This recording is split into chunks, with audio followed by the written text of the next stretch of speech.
সকলোকে স্বাগতম জনাইছোঁ। আজি আমি ভগ্নাংশৰ বিষয়ে আলোচনা কৰিম। ভগ্নাংশৰ বিষয়ে আলোচনা কৰিবলৈ কেইটামান প্ৰশ্ন লোৱা হৈছে।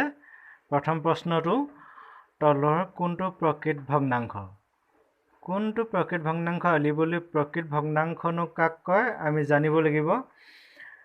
ভগ্নাংশ এটাৰ যদি হৰটো লবতকৈ ডাঙৰ হয়, হৰটো লবতকৈ যদি ডাঙৰ হয়, অৰ্থাৎ হৰ গ্ৰেটাৰ দেন হৰ যদি লবতকৈ ডাঙৰ হয়, তেতিয়া আমি সেই ভগ্নাংশটোক প্ৰকৃত ভগ্নাংশ বুলি ক'ম। উদাহৰণস্বৰূপে 2/11, 1/10, 7/5 এই ধৰণৰ হৰটো চাওক, ইয়াত ডাঙৰ হৈছে 2, 10, 7 এইবোৰ তলৰ সংখ্যাটো হৰ বুলি কয়, আৰু ইহঁত ডাঙৰ হোৱাৰ বাবে এই সংখ্যাবোৰক ভগ্নাংশবোৰক প্ৰকৃত ভগ্নাংশ বুলি কোৱা হয়।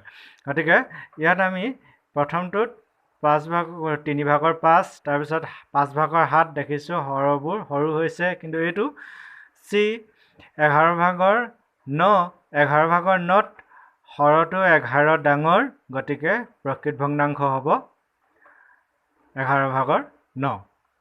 গতিকে যিবিলাক ভগ্নাংশৰ হৰটো ডাঙৰ, লবটো সৰু, তেনে ভগ্নাংশ প্ৰকৃত ভগ্নাংশ।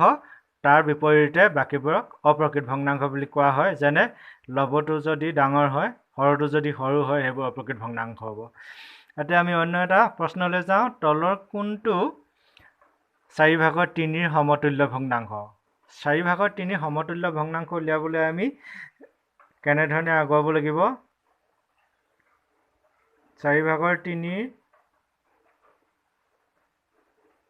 পূৰণ 4 2 লগত পূৰণ, ওপৰটো 2, তলত 2, ওপৰটো 2, সমানে পূৰণ কৰিবলৈ 4 2 8, 3 2 6, সেইধৰণে 4 এবাৰ 3 লগত, 4 3 12, 3 3 9, আকৌ এবাৰ 4 4 লগত, ওপৰটো 4 লগত, 4 4 16, 3 4 12, সেইধৰণে এইবোৰ ভগ্নাংশকে 4/3 সমতুল্য ভগ্নাংশ বুলি কোৱা হয়। আৰু দেখিছোঁ আমি ইয়াত অপশ্যনত থকা বি, এইটো 12/9 আছে, গতিকে শুদ্ধ উত্তৰ বি হ'ব। গতিকে সমতুল্য ভগ্নাংশ উলিয়াবলৈ আমি সমান সমান সংখ্যাৰে হৰ আৰু লব পূৰণ কৰিব লাগিব, 2 2, 3 3, 4 4, সেইধৰণে। অন্য এটা প্ৰশ্ন, 4/7 আৰু 5/6/5 যোগফল হ'ব। আমি অপশ্যনটো 4টা অপশ্যনৰ ভিতৰত কোনটো শুদ্ধ উত্তৰ আমি কৰিব লাগিব। যোগফল উলিয়াবলৈ আমি কেনেধৰণে আগুৱাব পাৰিম? 4 আৰু 6ৰ লসাগু উলিওৱা হওক। 4 6ৰ লসাগু 2 2 2 4, 2 3 6, গতিকে লসাগু হ'ব 2 পূৰণ 2 পূৰণ 3 সমান 12।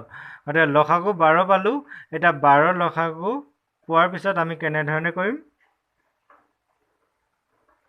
4ৰে কাৰ লগত পূৰণ কৰিলে 12হে আমি সেইটো চাম। 4 3 12, সেই একেটো সংখ্যাৰ ওপৰটো 7ৰ কথা চিন্তা কৰিব নালাগে। হৰটোৰ 4ৰ লগত কাক পূৰণ কৰিলে 12 হয়, সেইটো আমি চাম। 4 3 12 যোগ আকৌ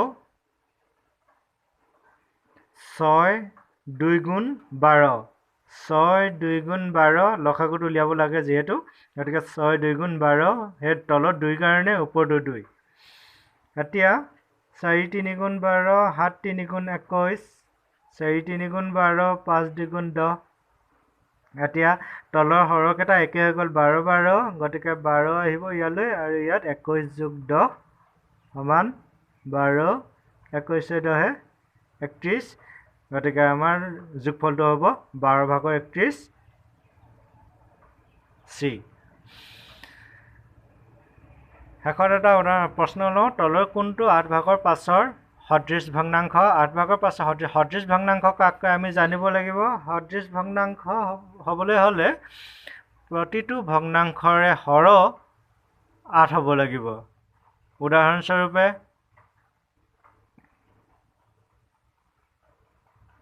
8/3, 8/1, 8 ভাগৰ 11, 8 ভাগৰ 17 এই ধৰণৰ সংখ্যা ভগ্নাংশবোৰক 8 ভাগৰ 5ৰ সদৃশ ভগ্নাংশ বুলি কয়। যিহেতু প্ৰতিটো ভগ্নাংশৰে হৰসমূহ 8 8কৈ আছে প্ৰতিটোতে, গতিকে 8 ভাগৰ 5ৰ সমতুল্য ভগ্নাংশ বুলি কয়, সদৃশ ভগ্নাংশ বুলি কয়।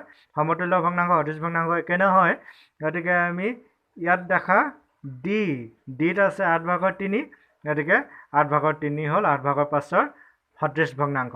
হৰসমূহ একে হ'ব লাগিব, তেতিয়া সদৃশ হ'ব। এইধৰণে আছিলে প্ৰশ্নসমূহ। যদি কিবা প্ৰশ্ন সুধিব লগা থাকে অনুগ্ৰহ কৰি কমেণ্ট কৰিব আৰু চেনেলটো ছাবস্ক্ৰাইব কৰিবলৈ আপোনাক বিনম্ৰ অনুৰোধ জনালোঁ। ধন্যবাদ।